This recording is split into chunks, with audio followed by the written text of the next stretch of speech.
आज हम लोग सीखेंगे chapter number 7 class 10 coordinate geometry का। सबसे पहले इसमें क्या है, डिस्टेंस फॉर्मूला। मान लीजिए ए कोई बिंदु है x1 y1 और दूसरा बिंदु है बी x2 y2 और इसके बीच में मुझे दूरी निकालनी है। ठीक है, तो दूरी का सूत्र क्या होगा, ए बी बराबर under root x2 minus x1 का whole square plus y2 minus y1 का होल। इस फॉर्मूले को यूज करेंगे तो इस फॉर्मूले को यूज करेंगे, इससे हम क्या है दूरी निकाल देंगे। यानी x वाले से x वाले को माइनस करना है, y वाले से y वाले। अब x2 माइनस x1 कर दो, चाहे x1 माइनस x2 कर दो, आंसर एक ही आना है, आंसर में कोई फर्क नहीं पड़ेगा। ठीक है, बस ये ध्यान का रखना है आपको कि x वाला x से माइनस करना है, y वाला y से। आपको पता है कोई भी कोऑर्डिनेट होता है तो पहले x होता है फिर y होता है।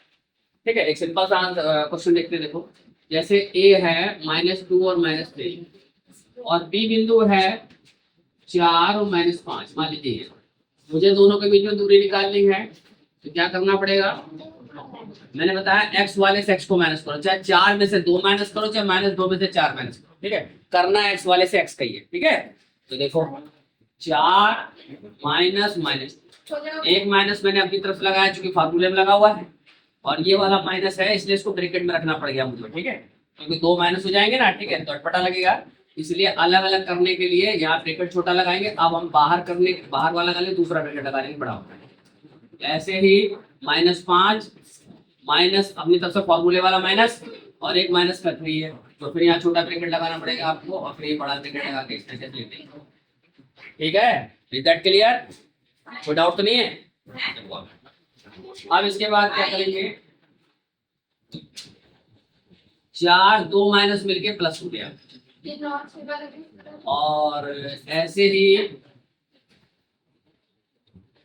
-5 और 2 माइनस मिलके प्लस का 0 हो जाए। अब यहाँ छोटा ब्रैकेट लगा देंगे, पूरे में स्क्वायर लगा।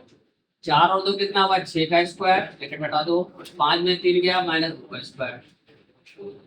6 को 2 बार गुणा कर देंगे, कितना हुआ 36, 6 गुणा 36, और -2 को 2 बार गुणा करेंगे प्लस, माइनस का स्क्वायर होगा प्लस हो जाएगा, प्लस का स्क्वायर होगा भी प्लस ही होता है। ठीक है, तो इसका आंसर प्लस में ही आएंगे। यहाँ तक किसी को डाउट है? हैं? दोनों को जोड़ लो, 36 से 4 कितना हुआ 40। ठीक है, तो इस तरीके से 40 इसका दूरी आ गई। ठीक है, अब देखिए डिस्टेंस। अब इसके अंदर यदि हम संख्या यदि बाहर निकाल सकते हैं रूट के अंदर से तो निकालेंगे, तो उसके फैक्टर करेंगे।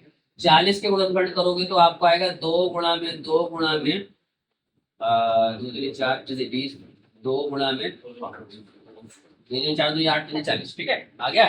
अब ये जोड़ा बन गया, तो जोड़ा, तो जोड़े में से 2 बाहर आ गया, तो 2 अंदर क्या बचा, 2 पंजे 10। ठीक है, तो 2√10 ये इसकी दूरी आ गई।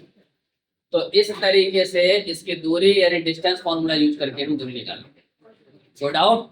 आप इस तरीके सवाल कर सकते हो। ठीक है।